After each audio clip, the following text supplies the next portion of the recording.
All right, guys. So tonight, we're going to be talking about a very diabolical little lock, and that is the Abus 7230. I'm a great fan of the Abus 7240. I think it's a fantastic lock. It's a lot of fun to pick. It's a great comfort lock. There are a couple of downsides to it. And then when I saw you get an Abus 7230, I was actually quite excited. And the one downside to this Avis 7240 is that it requires very light tension. This is what I've found. So too much tension will actually wear out the driver pins, and then you got to get a whole core. I have since managed to order. Hopefully it will come. A set of they come in packs of 100 driver pins and 100 spool pins. The standard drivers and the spools. But I have noticed that they do wear out, and then the lock. And I think that's where a lot of guys manage to pick them. They say, I picked it once and maybe I got lucky and now I can't pick it again. And I think that tension is just kind of like run it off the spools or something goes on there. I know you repin it with other and it goes back to being like original, and then it's easy to pick. Very light tension, gives you great feedback, and then it's a great comfort lock. Too heavy tension, and you actually end up destroying it. So I phoned up old Richard at Saunderson Security. Now they are fantastic. They're in Durban. Their services are amazing. It's amazing. And we don't have a lot of guttable cores in South Africa. Generally, when people want a lock, they just get a padlock. No one picks locks here, so any lock, it doesn't really matter. You're going to open it up with spinners or a grinder. It's lock sports, not really a thing here. So you are not really gaining a lot by getting a high security lock. That's why you don't see these on the shelves, or even these on the shelves. I've never seen them in a shop anywhere. Though I think people would find their colors attractive. I found their colors very attractive. But nonetheless, Richard being Richard, these service is amazing. And he's like, no worries, I'll order you a few, because I saw these on the lock sport groups. And I thought, worst comes to the worst, I'm just going to take the driver pins out of here, because then they straight drivers. So was told that they've got 6 standard driver pins and a great comfort lock to sort of pick. This is not the case. I've found that it's quite a diabolical little lock, and it's not really a lock sport lock. And I'm going to go into those reasons why. We're going to get a bit in depth of this, and that you're better off with the 7240. So I was thinking, well, worst comes to worst, I'll take the driver pins out, but boy, was I wrong. Anyway, so he ordered them, and then he phoned me up and he said, listen, mate, we've got a problem here. For starters, it's key retaining, and I said that's not a problem, because we don't really worry about the keys here. And then he says, if you look in there, it's not guttable. Okay. So is that a deal breaker? And I said to him, no, mate, I've got like, I don't know, 8 or 9, I forget how many grinders. So with the grind, nothing is non-guttable if you've got a grinder. And I mean, it's aluminium, you can do it on the table saw. Well, I wouldn't, because I like my fingers, though one wouldn't think so looking at them. And I said, no, send them over. I've ordered them, send them, they're cheap enough. And when they arrived, I thought, oh, it's a really great little lock. And it's really quite fantastic. However, it went in there, the core went in there. It has to be able to come out of there. This just makes sense to me. That's, okay. So I did manage to pick them first go. But here's the first problem. When I picked this green one, and now if you notice, this was its original key, and there's something about this key that you'll see. This one I managed to pick, and then it turned 45 degrees, and it started getting a bit gritty, and it was jamming up. And I'm like, no, something's wrong. Reset it, picked it again, and got it open. That one picked no problem. But looking at its key, its bitting is a lot more extreme. So this is the one I picked. And oddly enough, the one with less extreme bitting got ground up, and I thought, no, hang on, here's a problem here. So let's get into it and find out why. And we're going to get into that now. But first off, if you follow procedures very closely, because there's quite a few things that can go wrong. This is the second time today I'm doing this video. As you can see, I have managed to repin them so they both use the same key now. So I'm going to get rid of those keys because, yep, we don't need them anymore. And there's a lot of things that are going to go wrong, and your day is going to go very, very wrong if you don't follow this correctly. So when you look inside there, you're going to see, and that's a really nice, clear close-up. There's a little pin right there, and that retains the core. So obviously your lock has got to be open because it's key retaining and you've got to get in there. So you can't take your key out and lock it up again. Not possible. So what you have to do is get that pin back and your core will come out. But easier said than done. So this is one of my first lockpick sets. I enjoyed this one, or the set. A lot of fun, got me into this and got me bankrupt while it's at it. So I try to make a little luggage lock out of it. Now I have other ones, and so I sort of keep it in my pinning kit. So you do need something like that. Little screwdrivers won't work because that thing sits right up against the edge there. So you need something quite narrow yet strong. So perfect. To get that pin in, and then the core will come out because that's just a spring-loaded pin. So I'm going to try that. It is a very finicky little lock. But once you've done this the first time, this tends to loosen up. And I think, if I can see, it does help to hold the key with your fingers like that, because that thing will slide from side to side.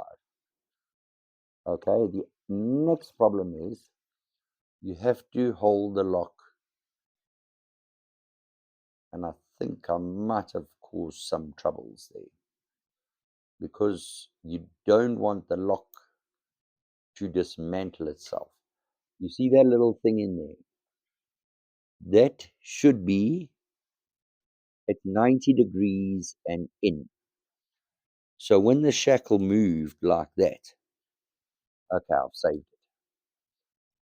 So you want that in that position and firmly seated, because that holds the ball bearings in place. There is no grease in there, like which comes with the American 1100s.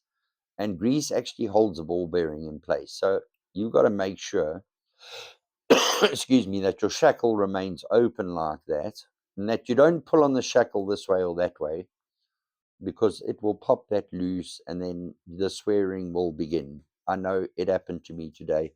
It's a hell of a story to get it back together. So we're just going to carefully lay that down out of the way, and we're left with a core. So the next step is very, very simple. We remove the key, because you have to get the retaining clip off, that little retaining clip. And trust me, you have to get this off first. You need the key in place, otherwise it's just going to turn, because these rarely fits anything. This is a Sparrows one. But it gets the job done, but never very easily. So if your key's in place, well, this thing's just going to turn around, and there's going to be more swearing. So we keep the key there, and we keep our clip there, because I've got a couple of those lying on the TV room floor that I still cannot find. So now it's back in with the key. Now this is the important bit. There's a retaining pin. So there's another one of these. So that pushes in. And then if you look in here, let's get a focus on that. There's a groove. Am I even going the right way? Yes, I am. There's a groove with another retaining pin. That one pushes up, that one pushes down. It's not going to help pulling that up, because they're two separate pins with a spring. So you have to lift that one up. And you're going to see with the core. So I use the same pick, and I just lift it. And then I turn the lock. And at a certain point, there's going to be a little edge there. We're just a bit off the edge. And there you go. Now, there's no need for a shim or anything. What you don't want to do is go too far. Because if you go too far, your driver pin's going to shoot up into there. Okay, into the bottom of the keyway. So you actually just want your key, you want it at a slight angle like that. So you can get your plug follower in. If you find your plug follower, then we put the plug follower in. Now remember your key pins are facing up because I had key pins all over the place earlier. Which a 10-15 minute video turned into a half-hour debacle. And that's why we're redoing this video. So I have some experience in doing these things today. Now, if all goes according to plan, we now have our driver pins in there, and we have our key pins here. So the first thing you notice is that it's not a 6-pin. Okay, it's a 5-pin. Very clearly, there's 5. This pin is for that retaining, or that what looks like a keyhole, probably cut with the same machining tool, is for that retaining pin. So there you can see it only goes through sort of 90 degrees of the circumference. The rest is flat. So if you can just get it out the way, you're going to be golden. So let's remove that. Keep the key there, and we'll pop that down there. So back to this little COVID Instruments mini pinning tray, which is, damn, that's a nice purchase. I love that thing. So let me show you what happened with this over here. So if you notice very carefully, firstly, let's look at a master lock. This is a master lotto. We're all familiar with it, the old rattler. I mean, I want to rattle this thing because I hated it, man. I hated it. And if you look at that, there's like a number 1 pin or a 0 cut or whatever you want to call it right there. Now, what happens with that, and it's the same thing that happens with the Avis 7240, is that if you look at the plug, and then we take a number 1 key pin, and we put that number 1 key pin in there. Cat hair everywhere. The cat's been sick. I don't know. It's lethargic or something. It's got to go to the vet. I'm going again to the vet tomorrow. Cat's been sleeping the whole time and not wanting to murder everything. So we kind of see that as a problem. Right, so now when you look with the number 1 pin, and it doesn't want to go in there for some unknown reason. That is an Avis driver pin. Let's just try again to make sure, otherwise we'll pop a spoon in.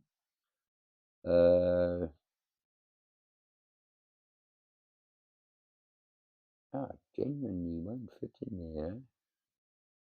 Let's put it in number 2 then.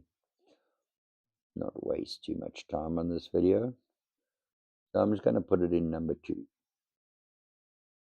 Blink, in it goes, and we follow it with the driver pin.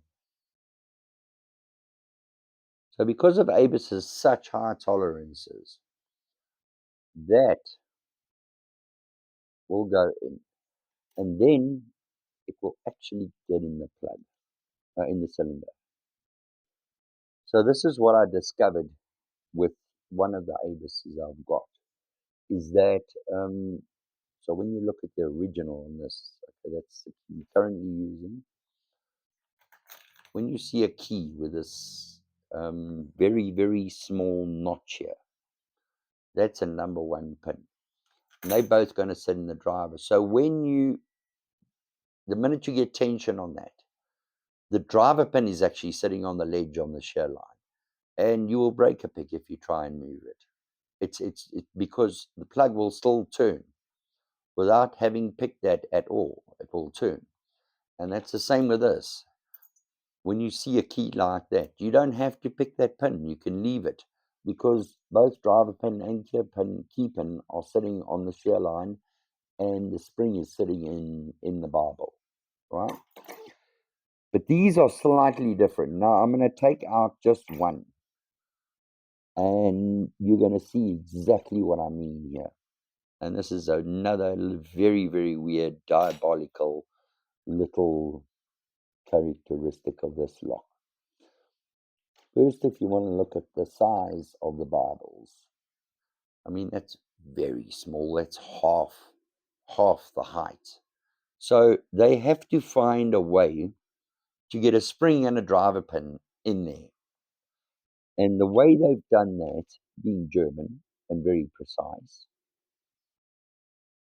and clever, is they revealed. Now they're very finicky, so I'm not going to pull them all. I've dropped it. Let's pick it up. Let's see if we can manage this. The key pin is hollow on the bottom. So the spring actually goes into the key pin, right? There it goes on the floor. So we go, keep on hunting again. Like I said, there's a lot of pinning kits on the floor. The springs are also quite different. As you can see, they're more square, not like your 7240, which is tapered ends. These have got a square end. They're a bit shorter, they're a bit softer. And so that it can accommodate that over there. So now if you're starting to see what happens, when you have a situation like this, where you've got both key pin and driver pin in there, that means that the spring is sitting halfway in the driver pin and the other half is in the barbel. And if you manage to pick that, so on this lock, the green one, because the bitting is so, it's not as extreme. Now, I'm not going to do this on video because it's very finicky to put back together. I'm just going to go on one. They have 3 different sizes of driver pins. So they have a small, a medium, and a large. So oddly enough, this green one all had the smalls, probably because it's less extreme bitting. One of them and the other way out, this one, I get confused, had the 3 different size driver pins. This one just had small ones. So what happens is, because that half the key pin was stuck inside the driver pin, it got caught up in the shear line and got chowed. And then that one also got chowed. And a third one got chowed, and it lay on the floor somewhere.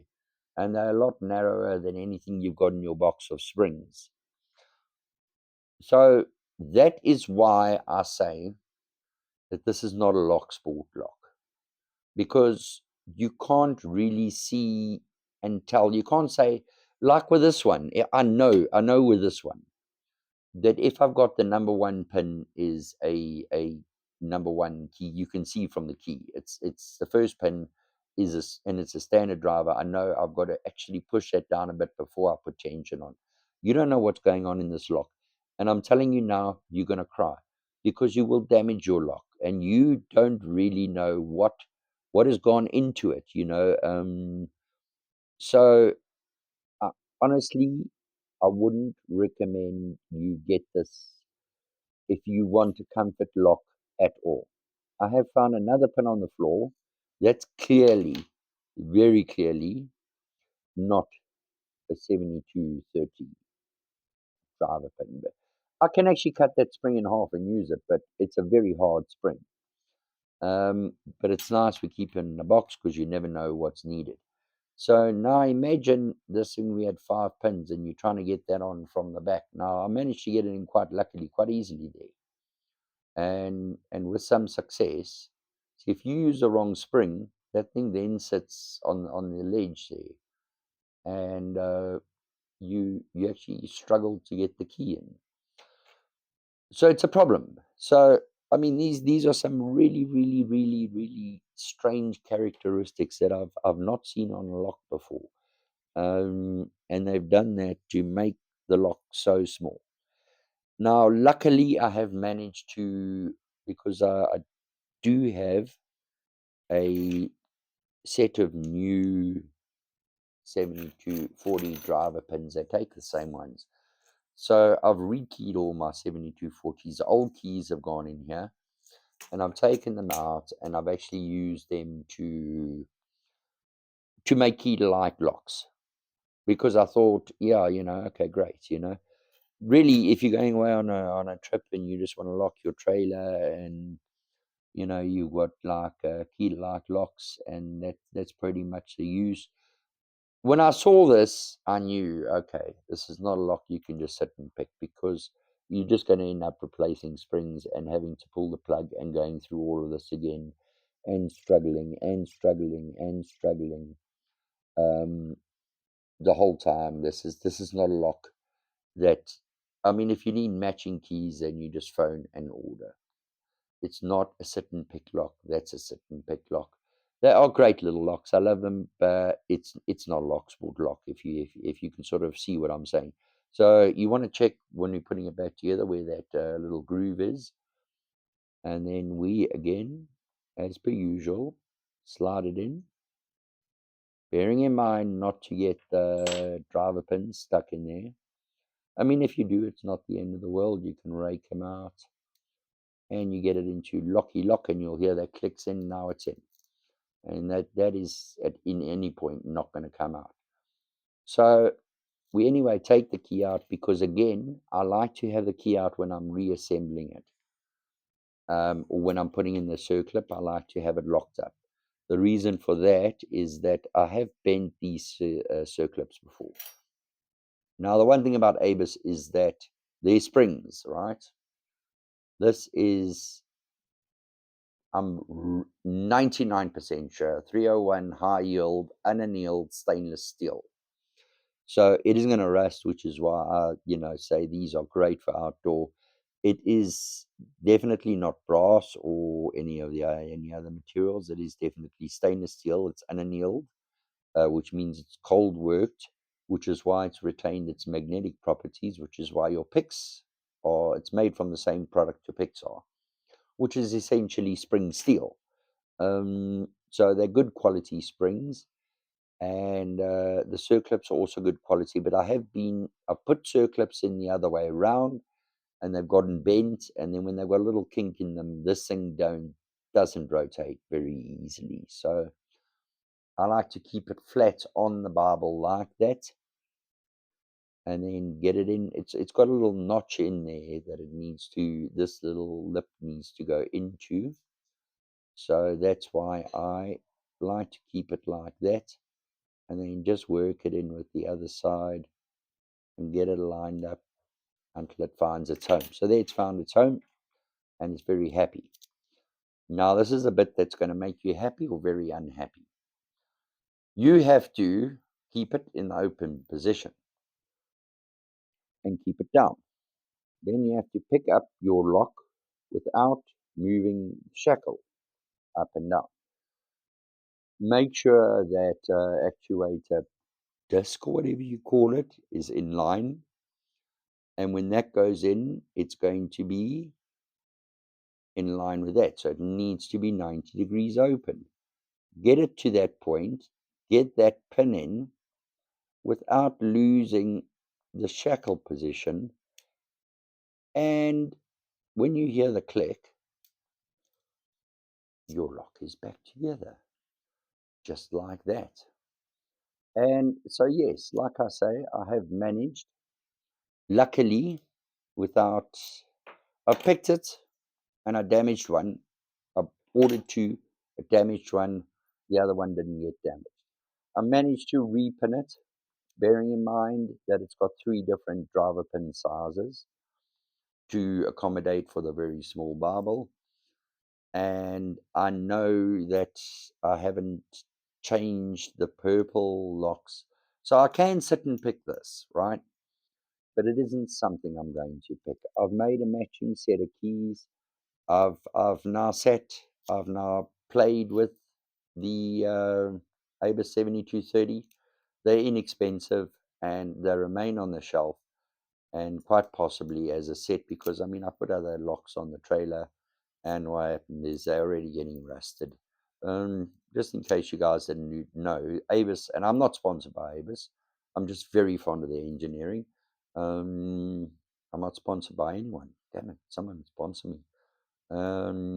Please sponsor the Cat's Vets Balls.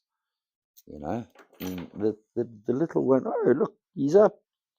He's awake, but he's not very adventurous. Come and say hello, guy. I wonder how we'll move the camera.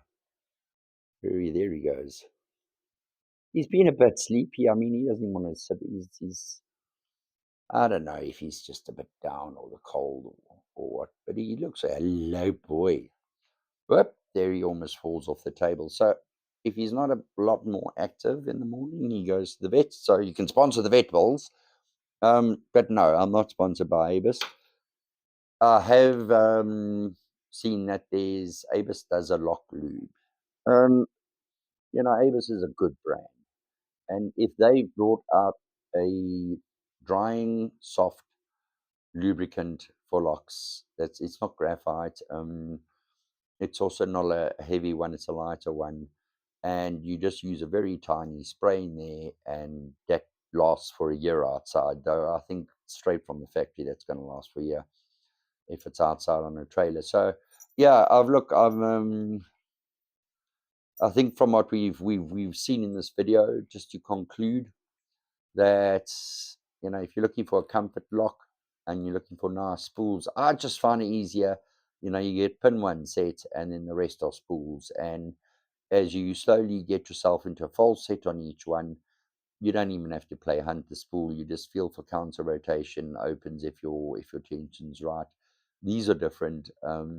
If you're looking for a lock that is just straight pins, I would suggest a lower level security lock. This is apparently 5 out of 10. I don't think it is, but I mean, 2 spanners, everything's going to be a 1 out of 10. And yeah, I think they're great to have in your collection, but not a Locksport lock. And it's quite finicky to work on, rekey, repin. Spares are not readily available. You will damage them. You will end up with springs like that. You won't be able to get other springs that the driver pins are going to seat on correctly. They're no fun to pick and gut, as you can see. I mean, this one has already just dismantled itself today. But for the rest, I love them. They go on my shelf, and I think they're absolutely gorgeous locks. So yeah, I hope this video has helped you guys out a bit. If you feel your lock's a bit crunchy, or you want to know, do I get it, or how do I open it, how do I gut it, something's wrong, try and fix the springs, you know which way to go. So thanks for watching.